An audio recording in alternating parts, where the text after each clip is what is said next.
یہ دو شرطیں ہیں دعا کے لیے کہ دعا میں ایک تو اس ذات کو ماننا ہے جیسے کہ اس کے ماننے کا حق ہے، اور دوسرا اس کی ماننا ہے جیسے کہ ماننے کا حق ہے۔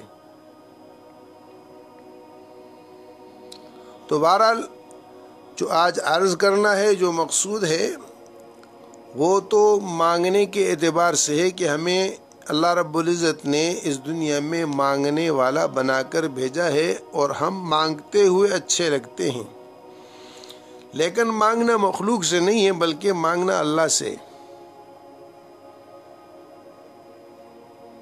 اس لیے کہ عطا کرنے والا صرف اللہ ہے، اور دیتے ہوئے وہ خوش ہوتا ہے۔ ایک حدیث میں حضور اقدس صلی اللہ علیہ وسلم ارشاد فرماتے ہیں کہ لا اذا لم يسأل اللہ یغضب، جب اللہ سے انسان دعا نہیں کرتا اور نہیں مانگتا، اللہ اس پہ ناراض ہوتا ہے۔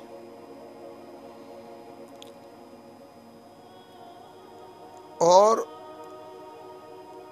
تمام عبادات کا نچوڑ، اس کا خلاصہ، اس کا لب لباب، اس کا مغز دعا ہے۔ دعا مخ العبادہ۔ حضور صلی اللہ علیہ وسلم سے ایک دیہاتی آ کر پوچھتے ہیں کہ اللہ کے رسول مجھے نماز سکھائیں۔ آپ صلی اللہ علیہ وسلم نے اسے کہا کہ تم جب اچھی طرح وضو کر کے آؤ تو پھر تم اس طرح کھڑے ہو، ہاتھ اٹھاؤ، تکبیر کہو، فاتحہ پڑھو، رکوع کرو، قومہ کرو، پھر سجدے کرو، حتیٰ کہ پوری نماز سکھا کر حضور صلی اللہ علیہ وسلم نے ارشاد فرمایا پھر اس کے بعد جب تم سلام پھیرو پھر تم اپنے اللہ سے مانگو جو تم مانگتے ہو۔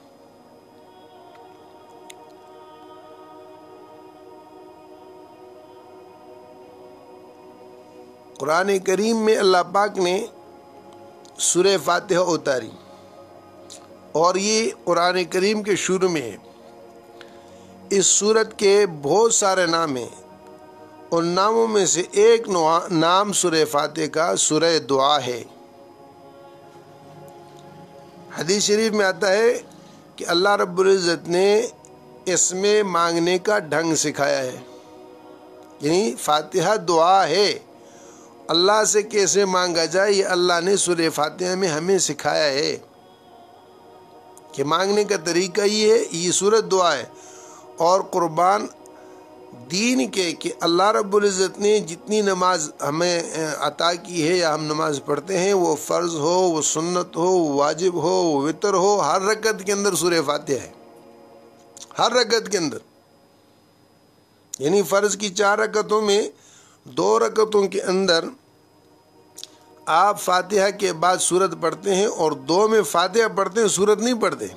فاتحہ اس میں بھی ہے، نفل کی ہر رکعت میں ہے، فرض کی ہر رکعت میں ہے، وتر کی ہر رکعت میں ہے، مرد پر بھی ہے، عورت پر بھی ہے، بچے پر بھی ہے، بوڑھے پر بھی ہے، جوان پر بھی ہے، مسافر پر بھی، مقیم پر بھی، اور فاتحہ دعا ہے۔ یعنی اللہ اتنا خوش ہوتے ہیں اور اتنا چاہتے ہیں کہ میرا بندہ ہر وقت مجھ سے مانگتا ہی رہے۔ بعض نے سورہ فاتحہ کو فرض قرار دیا، بعض نے واجب قرار دیا۔ جس رخ سے بھی دیکھا جائے تو مقصود کیا ہے کہ اللہ رب العزت سے مانگا جائے، اور مانگنے کا طریقہ اللہ پاک نے خود سورہ فاتحہ میں بندوں کو سکھایا، اور اس مانگنے پہ اللہ رب العزت خوش ہوتا ہے۔ اس مانگنے پر کیا ہوتا ہے؟ خوش ہوتا ہے۔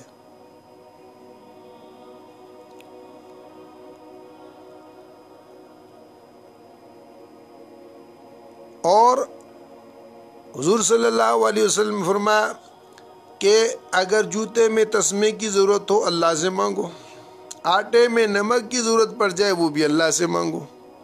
ام المومنین عائشہ رضی اللہ تعالیٰ فرماتی ہیں حضور صلی اللہ علیہ وسلم نے ہمیں مانگنے والا بنا کر بھیجا، ہمیں مانگنا سکھایا کہ اللہ سے کیسے اپنی ضرورتوں کو اور اپنی چیزوں کو پورا کیا جائے اور لیا جائے۔ صحابی آتے ہیں اور وہ کہتے ہیں کہ اللہ کے رسول فلاں حاجت ہے، تو آپ نے فرمایا کہ اچھا جاؤ 2 رکعت نفل پڑھو، اللہ سے دعا مانگو۔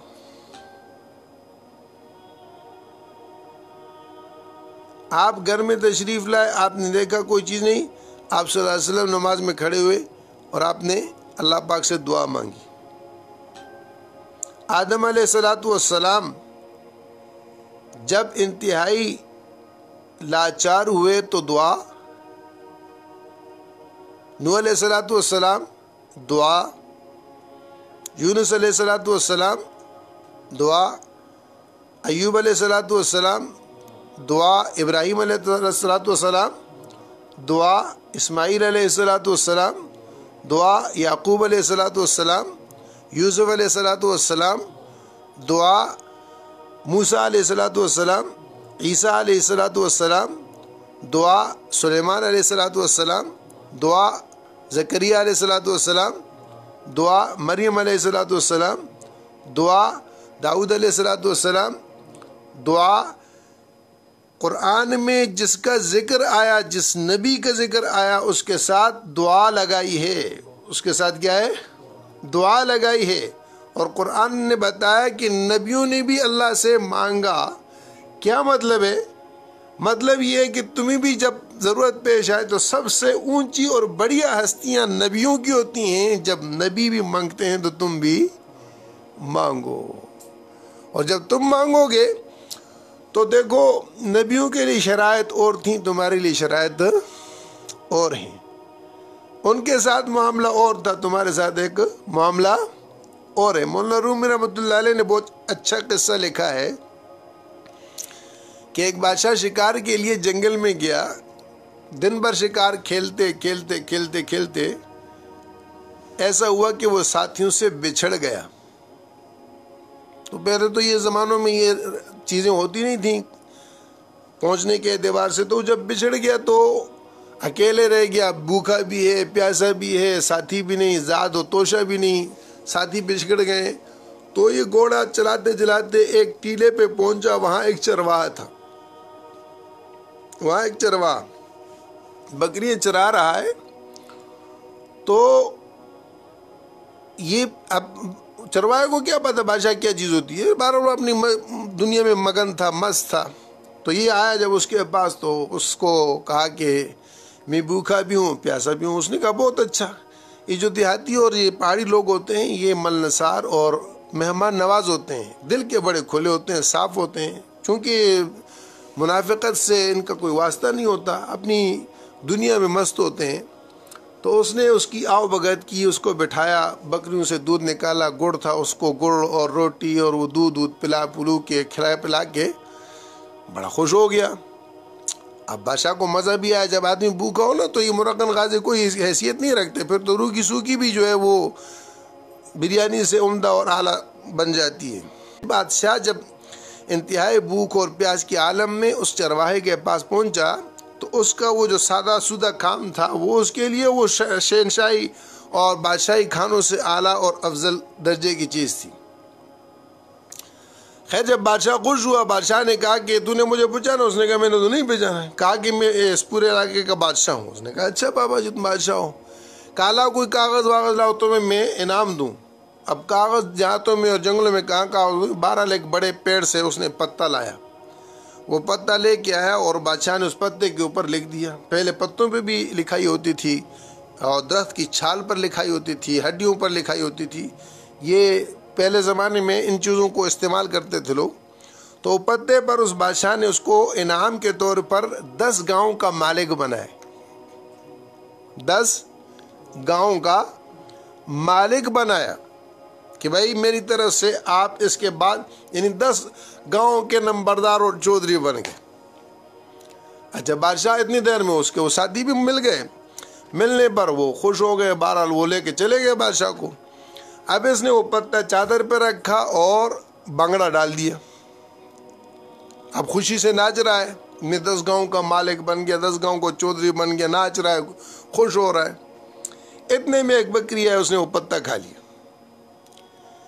جب اس کی نگاہ پڑی کہ بکری نے پتا کھا لیا تو اس نے اپنا سر پیٹ لیا اور رونا شروع کر دیا کہ بھائی میری بکری 10 گاؤں کھا گئی، میری بکری 10 گاؤں کھا گئی۔ اب یہ رو رہا ہے اور کہہ رہا ہے کہ میری بکری 10 گاؤں کھا گئی، میری بکری 10 گاؤں کھا گئی، 10 گاؤں کھا گئی، رو رہا ہے، چیخ رہا ہے۔ ایک دانا سمجھدار آدمی پاس سے گزرا، اس نے کہا کیا چکر ہے، بکری 10 گاؤں کیسے کھا گئی؟ اس نے اس کو قصہ بتایا کہ اس طرح یہ قصہ ہوا. تو اس نے کہا یہ رونے وونے سے تو مسئلہ نہیں حل ہوگا. تم ایسا کرو کہ جمعے کے دن جو ہے شہر جاؤ، اس دن بادشاہ نماز میں آتا ہے مسجد میں، تو تم وہاں بیٹھ جانا. جب بادشاہ نماز پڑھ لے فارغ ہو، اس وقت پھر فریادوں کی فریاد سنتا ہے. تم ان سے قصہ کر دینا، ان کو یاد آ جائے گا تو پھر تمہیں دوبارہ دے دے گا، لکھ کے دے دے گا. یہ اوپر جنگل سے اپنی چادر وادر اٹھائی اور شہر جہاں بادشاہ کو وہ جگہ بتائی تھی وہاں آ گیا. اب آیا کرتے کراتے خیر وہ جمعے کا دن اور بادشاہ کا آنا مسجد میں، یہ بیٹھا انتظار کر رہا ہے. اب بادشاہ نماز پڑھ کے ہاتھ اٹھائے ہوئے وہ دعا مانگ رہا. اس نے ہی دیکھا، کہا یہ کیا کر رہا ہے؟ تو لوگوں نے کہا کہ یہ دعا مانگے. کہ کس سے دعا مانگ رہا ہے؟ کہا کہ اللہ سے دعا مانگ رہا ہے. کہ اچھا یہ بھی مانگتا ہے؟ کہ ہاں یہ بھی مانگتا ہے، یہ بھی ضرورت مند ہے. اس نے کہا پاگل ہوں، یہ خود مانگتا مجھے کیا دے گا؟ جس سے یہ مانگتا ہے میں اس سے کیوں نہ مانگوں؟ یہ پل بھر کے اندر کی چیز ہے، جب کایا پلٹتی ہے دیر نہیں لگتی.